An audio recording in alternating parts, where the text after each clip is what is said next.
जय हिंद। अपना YouTube channel JTS edu academy में आप सभी का स्वागत है। जैसा कि आप जानते हैं कि BPSC से प्रधान शिक्षक की परीक्षा होने जा रही है, जिसमें 75 सवाल DLED से संबंधित सवाल, 75 सवाल GS से संबंधित सवाल पूछे जाएंगे। DLED से संबंधित सवाल अपना यूट्यूब चैनल पर बहुत सारा वीडियो लोड किया गया है। अब 75 नंबर का जो GS पेपर का है उसका भी वीडियो लोड किया जाएगा। इससे पहले कि आप मेरे चैनल पर नए हैं तो चैनल को सब्सक्राइब कर ले, बेल आइकन दबा दें, ऑल बटन दबा दें, जिससे कि जब भी इस परीक्षा से संबंधित जो भी वीडियो लोड होगा उसका नोटिफिकेशन सबसे पहले आपको प्राप्त होगा और आप सभी वीडियो को आसानी से देख पाएंगे। चलिए वीडियो प्रारंभ करते हैं। पहला सवाल है, निम्न में से कौन सी परिपाटी विद्यार्थियों में संकल्पनात्मक समझ में बढ़ोतरी करने में सहायक है? ऑप्शन ए बारंबार परीक्षाएं, ऑप्शन बी अन्वेषण और संवाद, ऑप्शन सी प्रतिस्पर्धा आधारित प्रतिस्पर्धाएं, ऑप्शन डी पाठ्य पुस्तक केंद्रित शिक्षा शास्त्र। सही जवाब ऑप्शन बी अन्वेषण और संवाद। दूसरा सवाल, अधिगम के लिए निम्न में से कौन सी धारणा उपयुक्त है? ऑप्शन ए प्रयासों से कोई फर्क नहीं पड़ता, ऑप्शन बी असफलता अनियंत्रित है, ऑप्शन सी योग्यता सुधार्य है, ऑप्शन डी योग्यता अटल है। सही जवाब ऑप्शन सी योग्यता सुधार्य है। तीसरा सवाल, अधिगम का संरचनात्मक विचार यह सुझाव देता है कि ज्ञान की संरचना में ऑप्शन ए बच्चे सक्रिय भूमिका निभाते हैं, ऑप्शन बी बच्चे पूर्ण रूप से पाठ्य पुस्तकों पर निर्भर रहते हैं, ऑप्शन सी बच्चों की कोई भूमिका नहीं होती, ऑप्शन डी बच्चे पूर्ण रूप से वयस्कों पर निर्भर रहते हैं। सही जवाब ऑप्शन ए बच्चे सक्रिय भूमिका निभाते हैं। नेक्स्ट सवाल, चौथा सवाल, मूल्यांकन पद्धतियों का लक्ष्य होना चाहिए। ऑप्शन ए विद्यार्थियों की ज़रूरतों एवं आवश्यकताओं की पहचान करना, ऑप्शन बी पुरस्कार वितरण हेतु उच्च अंक प्राप्त करने वाले विद्यार्थियों की पहचान करना, ऑप्शन सी विद्यार्थियों को नामांकित करना, ऑप्शन डी योग्यता आधारित समूहों में विद्यार्थियों को विभाजित करना। सही जवाब ऑप्शन ए विद्यार्थियों की ज़रूरतों एवं आवश्यकताओं की पहचान करना। नेक्स्ट सवाल, पाँचवां सवाल, अधिगम की अभिप्रेरणा को किस प्रकार कायम रखा जा सकता है? ऑप्शन ए बच्चों को बहुत आसान क्रियाकलाप देकर, ऑप्शन बी यंत्रवत याद करने पर जोर देकर, ऑप्शन सी बच्चे को दंड देकर, ऑप्शन डी प्रवीणता अभिमुखी लक्ष्यों पर जोर देकर। सही जवाब ऑप्शन डी प्रवीणता अभिमुखी लक्ष्यों पर जोर देकर। अगला सवाल, छठा सवाल, एक अध्यापिका को दिए गए किसी कार्यकलाप में छात्रों की विभिन्न त्रुटियों का विश्लेषण करना चाहिए, क्योंकि ऑप्शन ए इसके आधार पर वह ज़्यादा त्रुटियां करने वाले छात्रों को दूसरे छात्रों से अलग कर सकती है, ऑप्शन बी अधिगम केवल त्रुटियों के शोधन पर निर्भर है, ऑप्शन सी इसके आधार पर वह दंड की मात्रा निर्धारित कर सकती है, ऑप्शन डी त्रुटियों की समझ अध्यापन अधिगम प्रक्रिया के लिए अर्थपूर्ण है। सही जवाब ऑप्शन डी त्रुटियों की समझ अध्यापन अधिगम प्रक्रिया के लिए अर्थपूर्ण है। अगला सवाल, सातवां सवाल, निम्न में से अध्यापन अधिगम का सबसे प्रभावशाली माध्यम कौन सा है? ऑप्शन ए बिना विश्लेषण के अवलोकन करना, ऑप्शन बी अनुकरण नकल और दोहराना, ऑप्शन सी विषय वस्तु को यंत्रवत वाद करना, ऑप्शन डी संकल्पनाओं के बीच संबंध खोजना। सही जवाब ऑप्शन डी।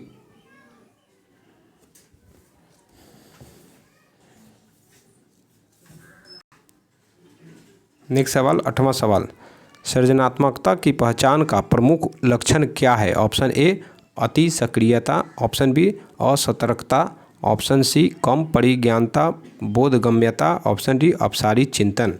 सही जवाब ऑप्शन डी अपसारी चिंतन। नेक्स्ट सवाल, नौवां सवाल, अधिगम कठिनाइयों से जूझते छात्रों की ज़रूरतों को संबोधित करने के लिए एक अध्यापक को क्या नहीं करना चाहिए? ऑप्शन ए व्यक्तिगत शैक्षिक योजना बनाना, ऑप्शन बी शिक्षा शास्त्र और आकलन की जटिल संरचनाओं का प्रयोग। नेक्स्ट सवाल, सी दृश्य श्रव्य सामग्रियों का इस्तेमाल, ऑप्शन डी संरचनात्मक शिक्षा शास्त्रीय उपागमों का इस्तेमाल, सही जवाब ऑप्शन बी शिक्षा शास्त्र और आकलन की जटिल संरचनाओं का प्रयोग। 10वां सवाल, समस्या समाधान क्षमताओं को किस प्रकार सुसाध्य किया जा सकता है? ऑप्शन ए समरूपों के इस्तेमाल को बढ़ावा देकर, ऑप्शन बी विद्यार्थियों में डर की भावना पैदा कर, ऑप्शन सी लगातार अभ्यास और कार्यान्वयन पर जोर देकर, ऑप्शन डी समस्याओं के हल हेतु अटल प्रक्रिया के इस्तेमाल को बढ़ावा देकर। सही जवाब ऑप्शन सी लगातार अभ्यास और कार्यान्वयन पर जोर देकर।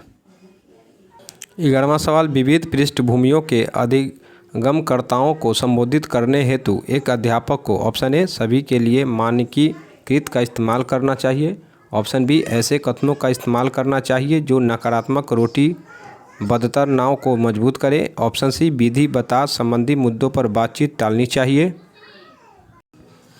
ऑप्शन डी विविध विन्यासों के उदाहरण लेने चाहिए। सही जवाब ऑप्शन डी विभिन्न विन्यासों के उदाहरण लेने चाहिए।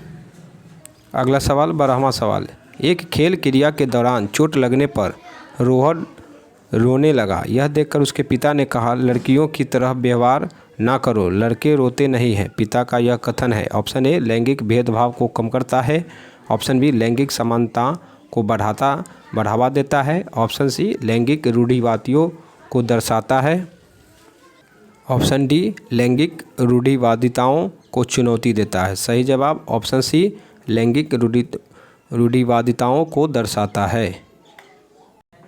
नेक्स्ट सवाल 13वां सवाल, एक प्रगतिशील कक्षा में ऑप्शन ए ज्ञान की संरचना के लिए प्रचुर मौके प्रदान करने चाहिए, ऑप्शन बी विद्यार्थियों को उनके अकादमिक अंकों के आधार पर नामांकित करना चाहिए, ऑप्शन सी अध्यापक को अटल पाठ्यक्रम का पालन करना चाहिए, ऑप्शन डी विद्यार्थियों में प्रतिस्पर्धा पर बल देना चाहिए। सही जवाब ऑप्शन ए ज्ञान की संरचना के लिए प्रचुर मौके प्रदान करने चाहिए।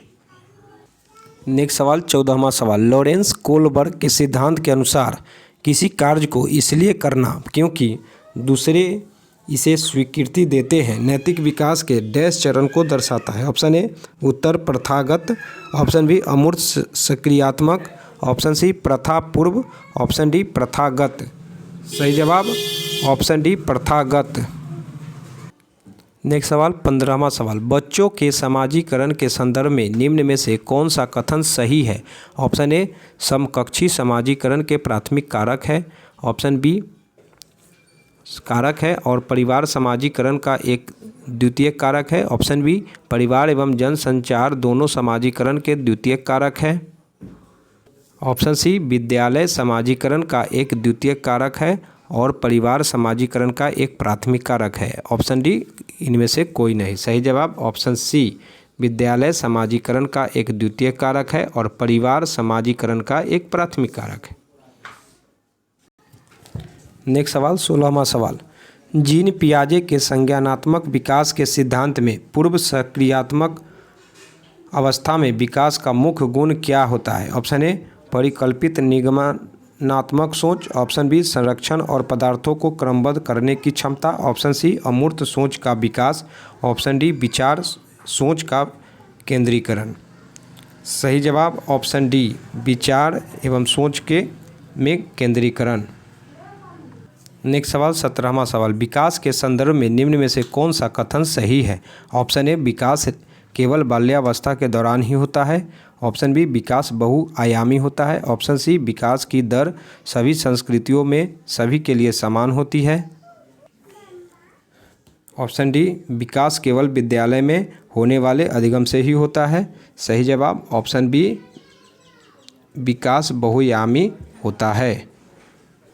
नेक्स्ट सवाल, लेव वाइगोत्स्की का सामाजिक सांस्कृतिक परिप्रेक्ष्य अधिगम प्रक्रिया में डैश के महत्व पर जोर देता है? ऑप्शन ए अभिप्रेरणा, ऑप्शन बी संतुलीकरण, ऑप्शन सी सांस्कृतिक उपकरणों, ऑप्शन डी गुणारोपण। सही जवाब ऑप्शन सी सांस्कृतिक उपकरणों।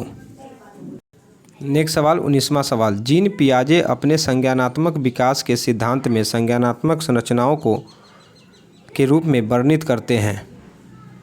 ऑप्शन ए विकास का समीपस्थ क्षेत्र, ऑप्शन बी स्कीमा मनोबंध, ऑप्शन सी मनोवैज्ञानिक उपकरणों, ऑप्शन डी उद्दीपक अनुक्रिया संबंध। सही जवाब ऑप्शन बी स्कीमा मनोबंध।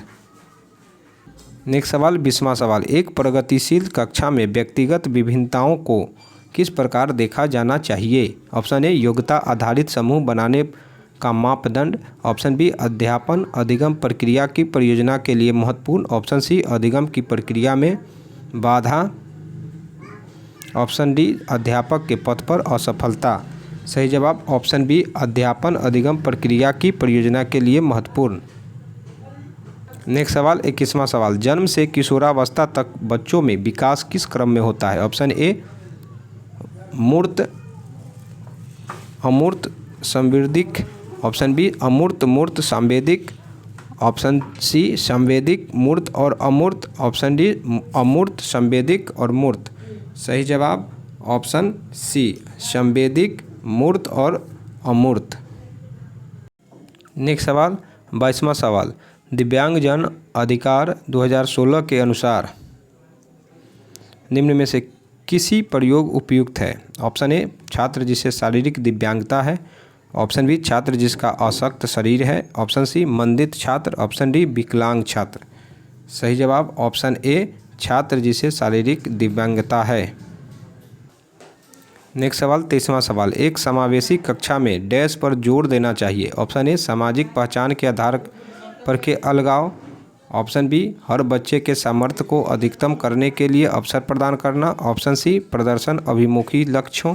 ऑप्शन डी अभिभेद समरूपी निर्देशों। सही जवाब ऑप्शन बी हर बच्चे को सामर्थ्य को अधिकतम करने के लिए अवसर प्रदान करने। नेक्स्ट सवाल 24वां सवाल, सर्व शिक्षा अभियान किस आयु वर्ग के बच्चे को अनिवार्य एवं मुफ्त शिक्षा उपलब्ध का लक्ष्य रखता है? ऑप्शन ए 6 से 14 वर्ष। ऑप्शन बी 6 से 16 वर्ष। ऑप्शन सी 4 से 14 वर्ष। ऑप्शन डी 4 से 16 वर्ष। सही जवाब ऑप्शन ए 6 से 14 वर्ष। 25वां सवाल, बच्चे के सीखने व शिक्षण से संबंधित विज्ञान को कहा जाता है? Option A pedagogy. Option B andrology. Option C ontology. Option D psychology. सही जवाब